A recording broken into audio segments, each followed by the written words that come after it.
55, 55 और 95 हर उम्र के लिए यकसा मुफीद, मफाद आम्मा का आलम बरदार। जरूर सब्सक्राइब करें, लाइक करें, शेयर करें और बेल आइकन प्रेस करना न भूलें। Rabbani the scholar YouTube channel. मेहरबान अदब और सिटी कॉलेज की जानिब से भी मोहतरम इमरान सर और आपके खानवादे का शुक्रिया अदा किया जाता है कि आप यहाँ पर तशरीफ़ लाए और नए ख्यालात से महसूस किया। आइए अब बज़्म अफसाना इस तरफ चलते हैं। पहले अफसाने के लिए मैं आवाज़ दूंगा डॉक्टर शहरोज खावर को कि वो तशरीफ़ लाए और अपना अफसाना पेश करें।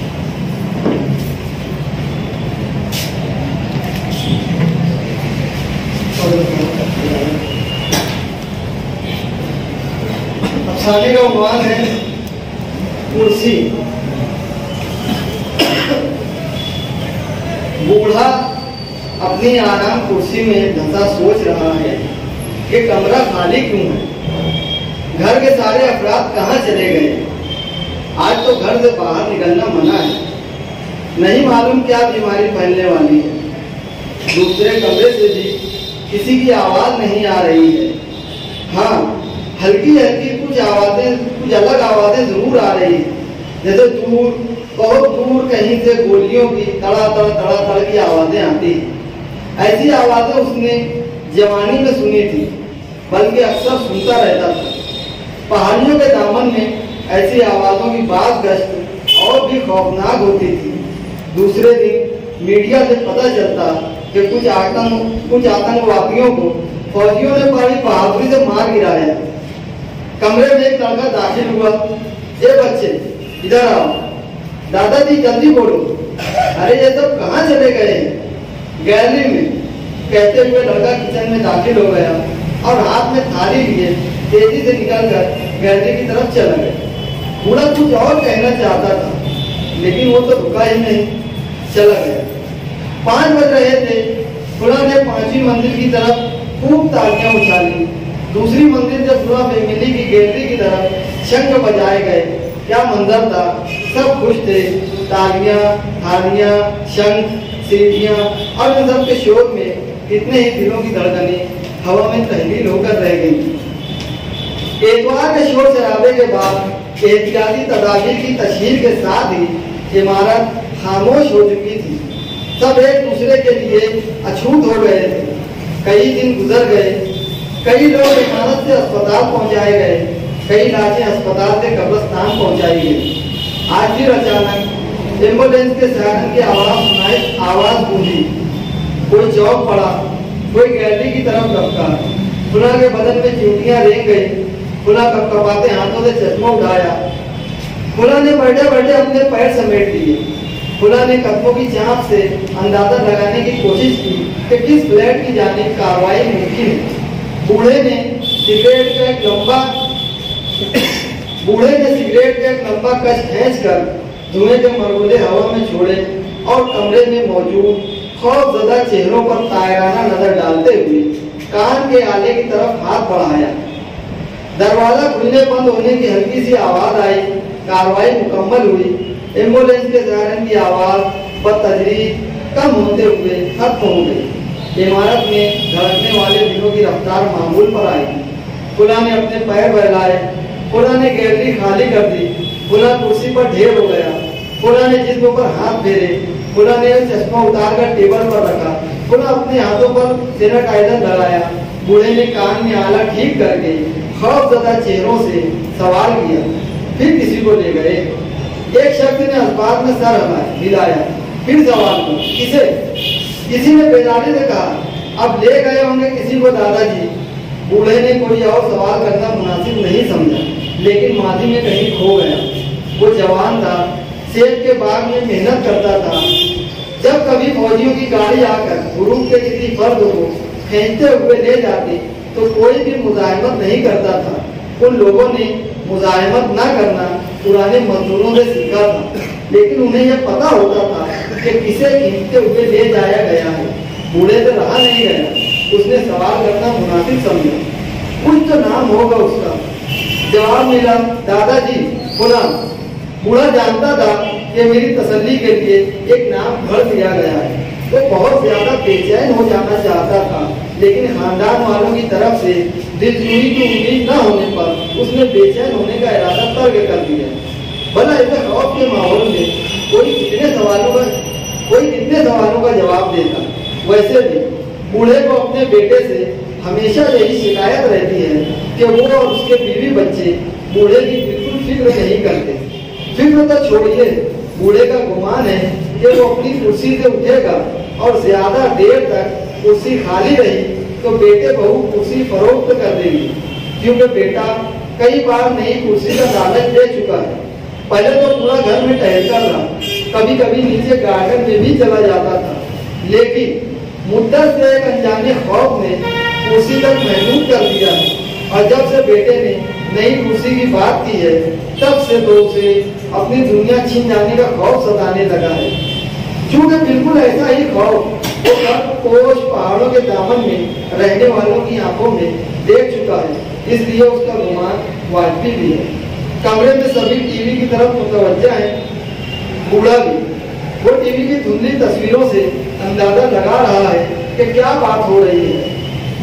बेटे ने ऊंची आवाज में बूढ़े को मुखातिब किया, मास्क क्यों नहीं लगाते आप? बहू घूर कर देखने लगी। बूढ़े ने हड़बड़ाकर मास्क को मुंह पर लिया। कुछ देर के बाद बूढ़े ने हिम्मत जुटाकर सवाल किया, क्या बात चल रही है टीवी पर? किसी ने उकताहट का इशारा किया, कोई झिंझा कर रह गया। अब बेटा ही है कि डांट कर खबर सुनाए। महामारी बढ़ती जा रही है, बूढ़े ज्यादा मर रहे हैं, हॉस्पिटल में सही इंतजाम, बूढ़े ज्यादा मर रहे हैं। बहू ओढ़नी में मुंह दबाकर हंसी रोकने की कोशिश करने लगी। हॉस्पिटल में सही इंतजाम नहीं है, अच्छे लोग भी वहां जाकर मर जाते हैं, ऐसे हालात हैं। बस पोता छेड़ते हुए बोला, दादाजी खांसी या छींक आए तो फौरन बताना, वो तो हमेशा की बीमारी है। बूढ़े ने कहा, वो जो भी हो, अगर कोई ऐसा मरीज हो तो पुलिस को खबर करना जरूरी है, वरना सजा मिलेगी। सब मुस्कुराकर टीवी की तरफ मुतवज्जा हो गए। बर्फीली वादियों में भी ऐसा होता था, सब मुंह फेर कर अपनी अपनी जिंदगी में चले जाते थे। कुछ देर के बाद टीवी बंद हो गया। बूढ़ा खांसना चाहता है, लेकिन पोता देख रहा है। बेटा और बहू खिड़की के पास खड़े आपस में खुसुर कर रहे हैं।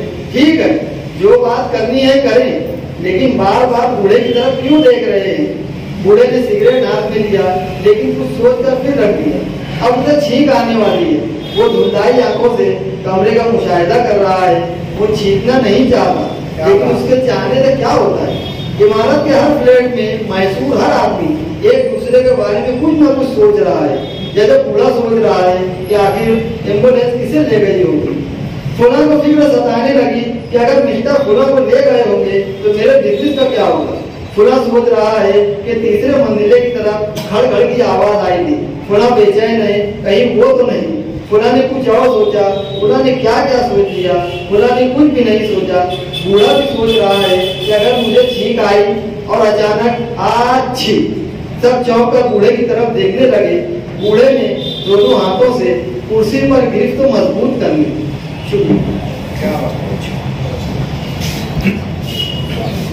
डॉक्टर शेरोज खावर अपना अफसाना पेश कर रहे थे। कुर्सी जिन साहबान को भी इस पर अपना तबसरा करता है, अपनी जगह से भी पेश कर सकते हैं और यहाँ आकर डॉक्टर शेरोज खावर साहब ने कुर्सी नाम से मौजूदा हिंदुस्तान के साथ साथ एक भरे पड़े खानदान का जो मंजर पेश किए वो काबिल तारीफ है।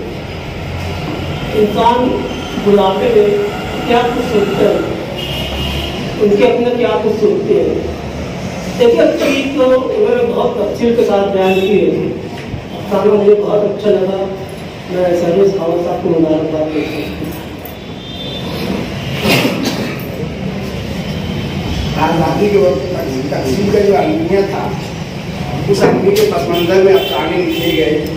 तकसीम के बाद के अफसाने के नाम से जो है तो एक सिंह को नहीं समझ में कहना चाहिए, और उसका एक अलग शोभा है।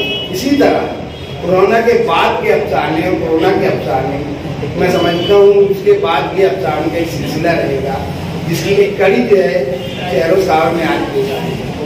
लेकिन इसके पस मंजर में एक बात उनको समझ में आई, उन्होंने कोरोना को कश्मीर के दहशत ज़दा माहौल से मरबूत किया है।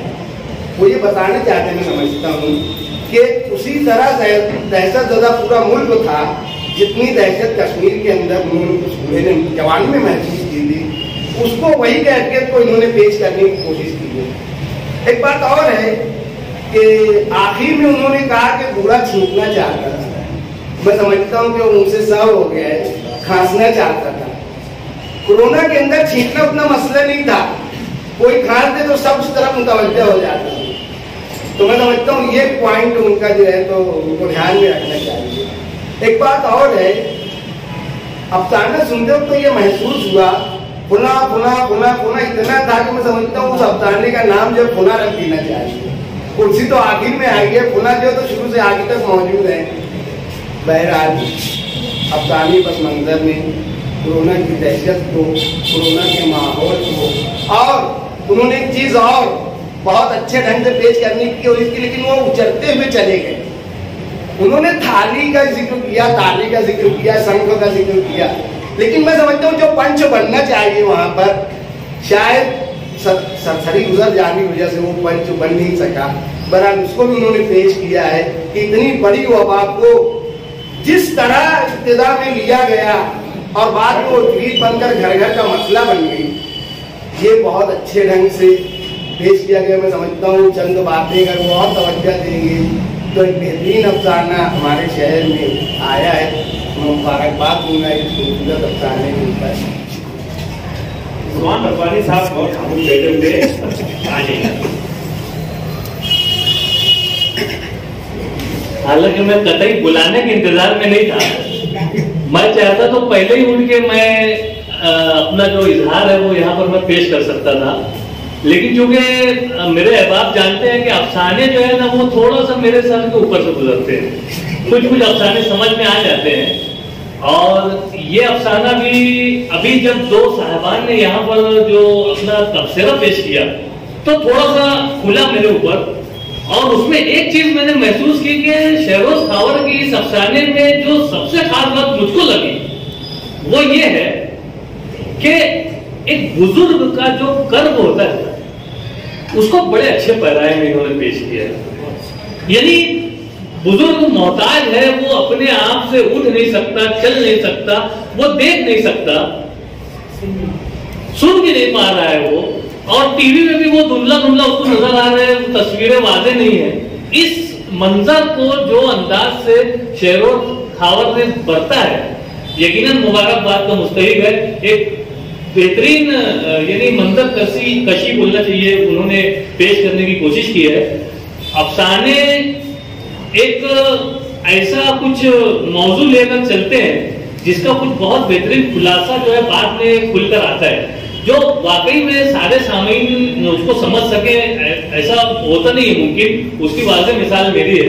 बहरहाल मैं बहुत मुबारकबाद पेश करता हूँ शहरोज खावर को, और मैं चाहूंगा कि इसी तरह से वो हर महीना जो है अफसानों पे अफसाने लिखते रहें। और जो एक बात लईक सर ने कही कि कोरोना के बाद का जो अफसानों का जो पीरियड है, हम लोगों ने जिंदा दिलाने मालेगांव की जो हमारी जो तंजीम है, हमने एक प्रोग्राम ऐसा जहन में लाया था कि कोरोना के ऊपर कोई ऐसा पैगाम, कोई ऐसा मुस्बित पहलू निकलकर सामने आए जो हंसी मजाक में जो है उसको अच्छे अंदाज से पेश किया जा सके। यकीनन उसकी एक कड़ी जो है यहाँ पर उन्होंने बहुत अच्छे अंदाज से पेश की है।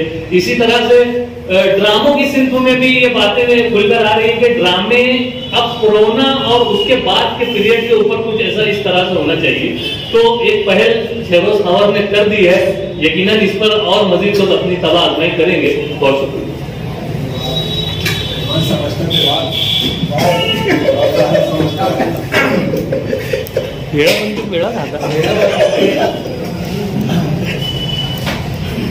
मास्टर साहब ने जो हमला कहा तो मेरे को छींकना चाहता है, इसके यहाँ खांसना चाहता तो ये ज्यादा सही होता, तो मैं समझता हूँ उन्होंने बराबर नहीं।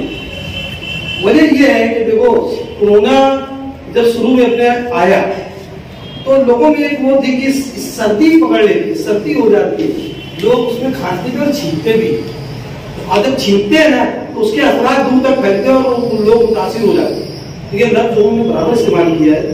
और इस अफसाने में एक खास बात मैंने जो नोट की और बहुत अच्छी लगी वो ये है कि भाई कोरोना का जो खौफ है बतौर खास टीवी के जरिए लोगों में डाला गया, टीवी के।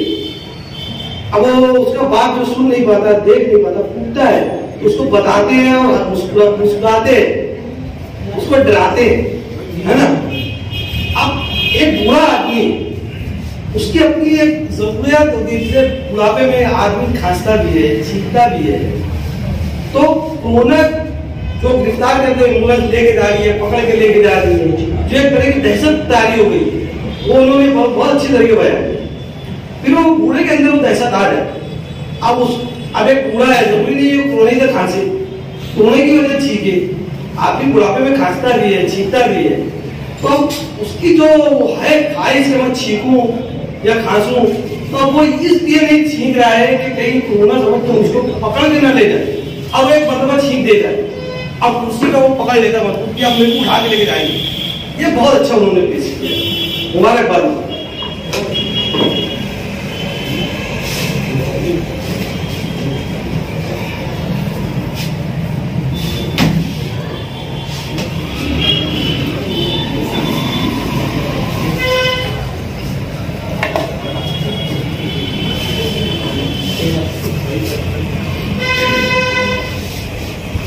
अफसाने का मौजू जो है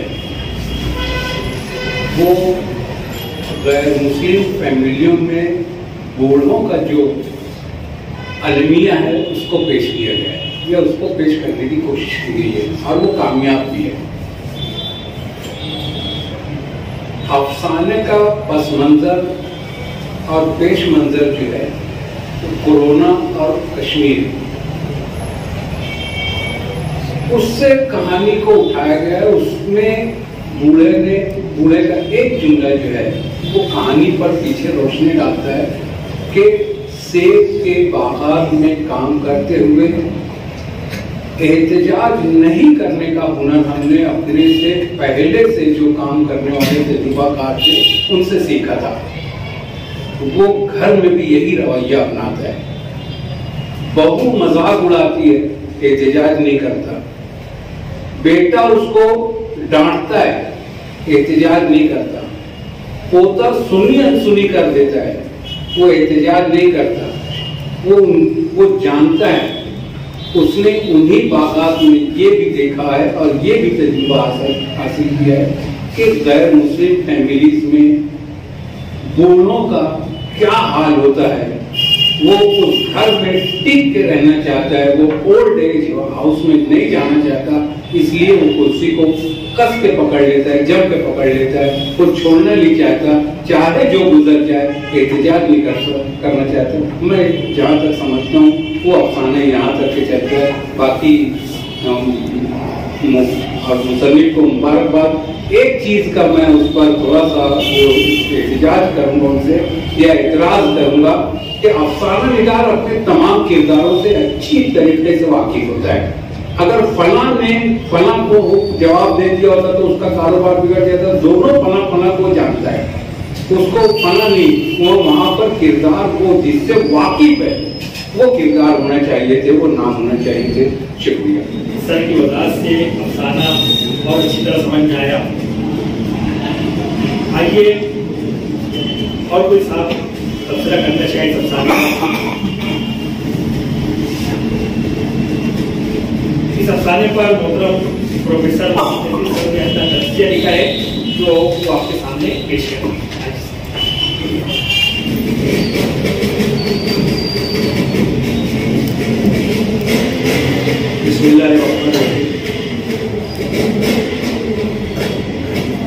सबसे पहले तो मैं एक चीज़ की यहाँ पर वजाहत करूँ कि तहरीक सदारत पेश करते हो जो तालियां बजाने का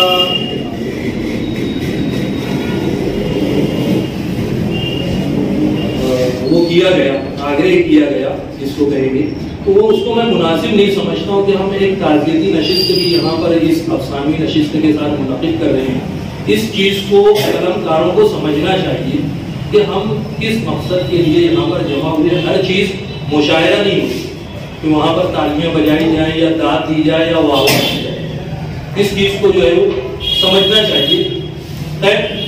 ये अफसाना है तजज़िया, उसका मैं यहाँ पर पेश कर रहा हूँ। स्टेज पर जलवा अफरोज सदर मजलिस, मुअज़्ज़ज़ मेहमानान और हाज़रीन इकराम, डॉक्टर शहरोज खावर का ताल्लुक शहर के इल्मी, अदबी और तालीमी घराने से, जहां उनको शायरी विरासत में मिली है, वहीं नस्र में उन्होंने अपनी पहचान खुद बनाई है। उनकी तख्लीक, तनकीद और तबसरे की इनफरादियत और नुदरत का एक जहान मोतरिफ और गवाह है। इसी तरह उनके अफसाने भी मुनफरिद मौज़ूआत और नए उस्लूब के हामिल होते हैं। ज़ेरे नज़र अफसाना एक नीम अलामती और तनकीद अफसाना है, जिसमें 3 कहानियां बैक वक्त चलती हैं। एक कहानी बूढ़े की, दूसरी कोरोना और तीसरी वादी जन्नत नज़ीर की। कोरोना में हमने देखा कि किस तरह रिश्ते टूट फूट का शिकार हुए थे। नफ्सा नफ्सी का आलम हर सू दिखाई देता था। अगर किसी मरीज को क्वारंटाइन के लिए ले जाया जाता तो बकिया लोग खुश होते कि हम तो महफूज हैं और उससे अछूत जैसा बर्ताव करते थे। तीसरी कहानी में यही सुलूक बरसों से किया जा रहा है और बाकी लोग सिर्फ तमाशा देख रहे हैं। इसी तरह एक जानिब मौत का रफ्स जारी है तो दूसरी तरफ लोगों के जहन को असल मौजू से हटाया जा रहा है। बकौल अफसाना निगार, क्या मंजर था, सब कुछ थे, तालियां, थालियां, शंख, सीटियां और इन सब के शोर में कितने ही दिलों की धड़कनें हवा में तहलील होकर रह गई। अनकुल इस जुमले में जो काट और तंज है वो वाकई काबिले दाद है। फला के बदन में चिमटियां रह गई, फला ने कपकपाते हाथों से चश्मा उठाया, फला और फला और फला। बादी नजर में ऐसा महसूस होता है कि अफसाना निगार किरदारों को नहीं जानता। वो किरदारों को नहीं जानता तो फिर उनके साथ इंसाफ कैसे कर सकेगा। हकीकत में ऐसा नहीं है, बल्कि अफसाना निगार तमाम किरदारों को जानता है, लेकिन हालात इस कदर नागुफ्ताबे हैं कि वो अपने किरदारों का नाम लेने से भी एहतराज कर रहा है, क्योंकि कलमकार अलामत का इस्तेमाल उसी वक्त करता है जब इजहार राय पर कदगन लगा दिया गया हो। अफसाना निगार भी मौजूदा हालात में कुछ इसी तरह की सूरत हाल से दो चार है, इसीलिए इसने नामों को जाहिर नहीं किया। एक और चीज जो मुझे महसूस हुई वो ये कि पूरा इख्तियारा है आवाम का, कि जो हालत कोरोना के दौर में आवाम की हुई थी बेअैनी वही हालत बूढ़े की इस अफसाने में बताई गई है। वो कमजोर है, बेबस है, लाचार है, मजबूर है, पल पल मर रहा है।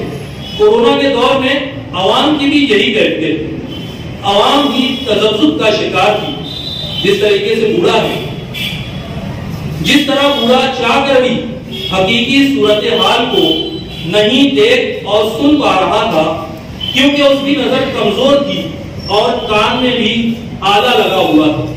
बूढ़ा उतना ही और वैसा ही देख और सुन सकता था जितना आलात या उसके घर के अफराद, जिसे हम मीडिया भी कह सकते हैं, दिखाता था। समझ रहे आपने क्या कहना चाह रहा? हालात के तवज्जुह से अफसाने के आखिर में बूढ़ा अपनी छींक को दबाने की नाकाम कोशिश करता है, क्योंकि उसे पता है कि खबर पहुंच जाएगी। ये हमारी रोजमर्रा की कहानी है जिससे हम गुजर चुके हैं, और उसे घर बदर करके हॉस्पिटल और फिर हॉस्पिटल से कब्रिस्तान पहुंचा दिया जाएगा, जैसा कि अफसाना निगार ने जिक्र किया है। इसीलिए उसने कुर्सी पर अपनी गिरफ्त मजबूत कर ली थी। ये हूबहू वही सूरत हाल है जिससे हम यानी आवाम गुजरे हैं, जिसका हमने मानने की आंखों से मुशाहिदा किया है। डर और खौफ इस कदर हावी था कि लोग कह रहे थे कि हम घर पर रहकर मरना पसंद करेंगे, लेकिन हॉस्पिटल नहीं जाएंगे, यानी अपनी कुर्सी नहीं छोड़ेंगे। बहरहाल एक मुख्तसर मगर चुस्त और खूबसूरत अफसाने में डॉक्टर साहब ने कोरोना की दहशत, इंसानों की वहशत, मौत का रक्स, तौहम परस्ती, अपनों की बेइतनाई, खुदगर्जी, जात के कर्ब से लेकर आलमी इस्तिराब तक की दास्तान को अफसाना नामी कूजे में बंद कर दिया है। अफसाने के मौजू, उस्लूब और तकनीक से ताज़ा कारी का एहसास होता है। खौफ की नफ्सियात, इस्तिरारी कैफियत का बेहतरीन इम्तिजाज, खौफ की नफ्सियात और इस्तिरारी कैफियत का बेहतरीन इम्तिजाज इस अफसाने में नजर आता है। जहां जहां अफसाना निगार ने तीनों कहानियों को एक नुक्ते पर मुर्तकिज किया है, वहां अफसाने की मानवीयत दो चंद हो जाती है और उसकी तहदारी में इजाफा होता है। दर्द की ज़ीरी लहरों को कारी महसूस करता है। ज़माने हाल और माजी करीब वो बईद के वाक़यात उसके ज़हन के पर्दों पर चलने लगते हैं। इंसानी जानों की अरज़ानी, रिश्तों, अक़दार व तहज़ीब की पामाली, खुदगर्जी और मफाद परस्ती को बड़ी चाबुकदस्ती से अफसानवी कालिब में डॉक्टर शहरोज खावर ने पेश किया है। उन्वान कुर्सी भी अपने अंदर तीनों कहानियों को जम किए हुए है। तीनों कहानियां कुर्सी पर आकर ही मुंतज होती हैं। इक़्तिदार की कुर्सी, अक़दार की कुर्सी और वजूद की कुर्सी। इस लिहाज से उन्वान भी बड़ा मानी फैज़ है। मुनफरिद उस्लूब के हामिल, तहदार, कामयाब, नीम अलामती व तंज़िया अफसाने के लिए डॉक्टर शहरोज खावर साहब को बहुत बहुत मुबारकबाद और दुआएं कि उनका कलम इसी तरह मुमताज और मेयारी तख्लीक़ात खल्क़ करता रहे। बहुत शुक्रिया। बचपन, 55 और 95 हर उम्र के लिए यकसा मुफीद, मफाद आम्मा का आलम बरदार। ज़रूर सब्सक्राइब करें, लाइक करें, शेयर करें और बेल आइकन प्रेस करना न भूलें। Rabbani the scholar YouTube channel. Rabbani the scholar YouTube channel इल्मी, अदबी, दीनी, मिल्ली, समाजी, सकाफती, तहजीबी, फलाही, तिब्बी, फ़न्नी, माशी, तिजारती, माशरती, इंतज़ामी, इनकलाबी, तहरीकी, तहकीकी, तकनीकी, तफ्तीशी, तामीरी, तालीमी व मालूमाती यूट्यूब चैनल। ज़रूर सब्सक्राइब करें, लाइक करें, शेयर करें और बेल आइकन प्रेस करें। Rabbani the scholar YouTube channel.